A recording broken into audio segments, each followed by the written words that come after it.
मैं काकन कोट के जंगलों में था। एक आदमी ने दावा किया कि उसके पास नागमणि रत्न है जो कोबरा से निकलता है। हर कोई उसे बहुत श्रद्धा से देख रहा था। उसने कहा कि वो अपनी नागमणि दिखाएगा।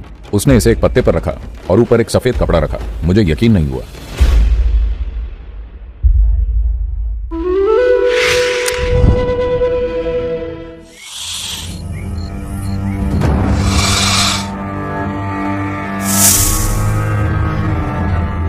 तो दुनिया भर में लगभग हर संस्कृति में सांप को हमेशा अंतर्दृष्टि के स्रोत के रूप में और जीवन के कई पहलुओं की कुंजी के रूप में पूजा जाता है।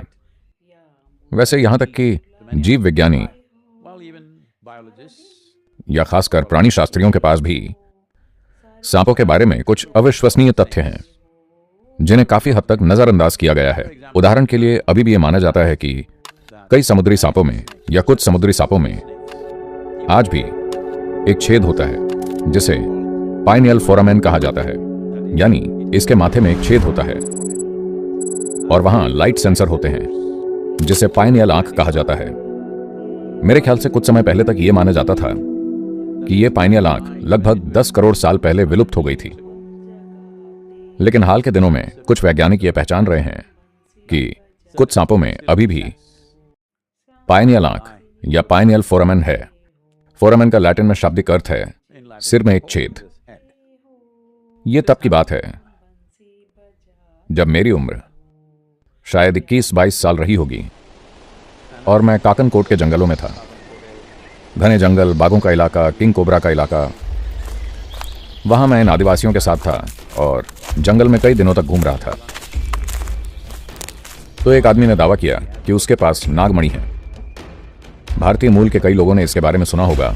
नागमणि नाम की महिलाएं भी होती हैं। इसका मतलब है एक ऐसा रत्न जो कोबरा से निकलता है, एक मोती, या जैसे ये कीमती पत्थर की तरह है। कोई सांप कैसे एक कीमती पत्थर पैदा कर सकता है? जब एक कोबरा बूढ़ा हो जाता है, खासकर दक्षिण भारतीय मूल का भूरा कोबरा, खास तौर से ये कोबरा, क्योंकि मैंने ये वहीं देखा है, जब वो बूढ़ा हो जाता है तो उसे मुश्किल होती है। उसके लिए शिकार करना कठिन हो जाता है क्योंकि वो अपनी युवा अवस्था की तरह फुर्तीला नहीं रहता। फिर वो अपना विष जमा करना शुरू कर देता है जो सबसे जटिल प्रोटीनों में से एक है। आज बहुत सारे शोध और विकास हो रहे हैं कई प्रकार की दवाइयां बनाने के लिए, सांप के जहर से, बिच्छू के, यहां तक कि मकड़ी के जहर से भी। इन सभी से, क्योंकि विष इस धरती पर मिलने वाले सबसे जटिल प्रोटीन कंपाउंड में से एक है। तो ये इसे जमा करना शुरू कर देगा और इसका क्रिस्टल बन जाएगा और इसे अपने माथे में जमा करेगा। तारों की रोशनी में यह चमकेगा और नीला हरा प्रकाश पैदा करेगा। इस वजह से कीड़े और छोटे जानवर इसकी तरफ आएंगे, यानी कि भोजन आ रहा है।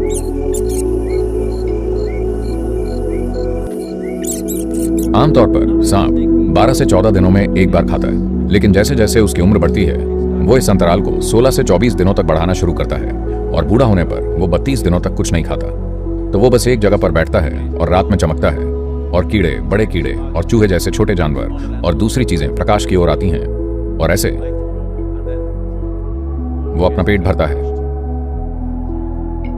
ये ऐसी चीज है जो लोगों को पता है, ये भारत में बहुत प्रचलित है। तो ये नागमणि एक बहुत ही लोकप्रिय चीज है। लोग सांप से मणि निकालना चाहते हैं।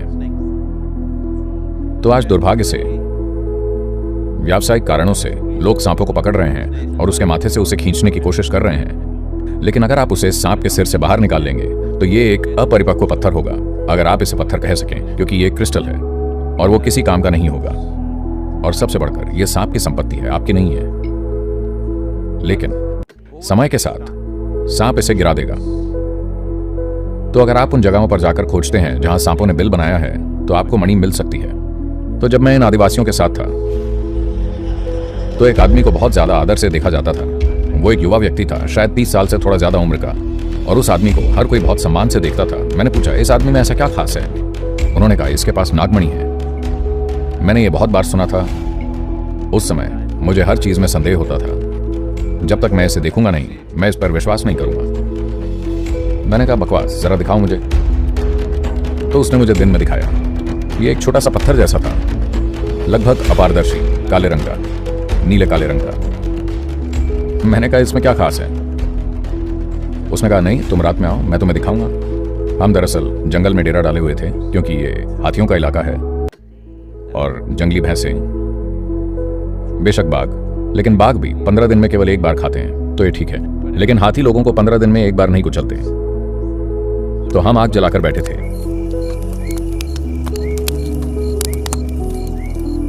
फिर वो आया और बोला कि वो अपनी नागमणि दिखाएगा, लेकिन वो आग की रोशनी नहीं चाहता था। तो हम जंगल में अंधेरे में चले गए। वहां तारों की थोड़ी सी रोशनी थी, बहुत कम। उसने इसे एक पत्ते पर रखा और एक सफेद कपड़ा, एक पतला सफेद कपड़ा ऐसे पकड़ा।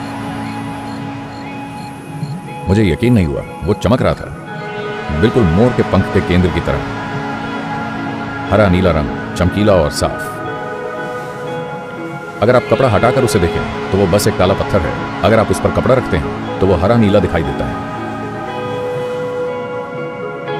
उसने कहा कि उसने सांप के बिल में खोजा और उसे ये मणि मिली और वो इसे किसी को नहीं देना चाहता, क्योंकि वो उसे भारत का राजा बना देगी।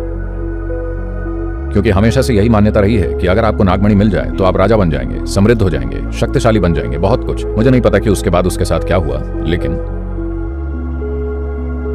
एक और बात है, लोग कहते हैं कि अगर आप इसे अपने शरीर पर रखेंगे तो आपको सांप कभी नहीं काटेगा। यह संभव है, क्योंकि मैंने लोगों को इसे दिखाते हुए देखा है और मुझे मेरे जीवन में सांप ने मुझे बहुत पहले काटा था, लेकिन उसके बाद उन्होंने मुझे कभी नहीं काटा। हालांकि उनके पास कई मौके थे, लेकिन उन्होंने कभी नहीं काटा। शायद मेरे पास भी।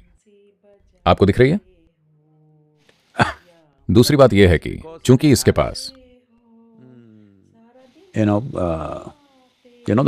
ये पुरानी अभिव्यक्ति जो प्रकाश के प्रति संवेदनशील फोरामेन या पाइनियल आंख थी, जो अब उतनी विकसित नहीं है, लेकिन फिर भी उसके भीतर प्रकाश के प्रति संवेदनशील कोशिकाएं हैं। लेकिन जब यह क्रिस्टल बना लेता है तो क्रिस्टल अपवर्तन करता है और वो उन चीजों को देख पाता है जिनकी प्रकृति भौतिक नहीं है। यही कारण है कि नाग इंसान की ऊर्जा को देखते हैं, और जब वो देखते हैं कि ऊर्जा बहुत ज्यादा चमकदार है या उल्लासमय है, तो वो स्वाभाविक रूप से उस दिशा में आगे बढ़ते हैं, क्योंकि वो भौतिक से अधिक कुछ देख रहे हैं। Cobra is the only creature that it can see the element Akash or Akasha during daytime. Cobra एकमात्र जीव है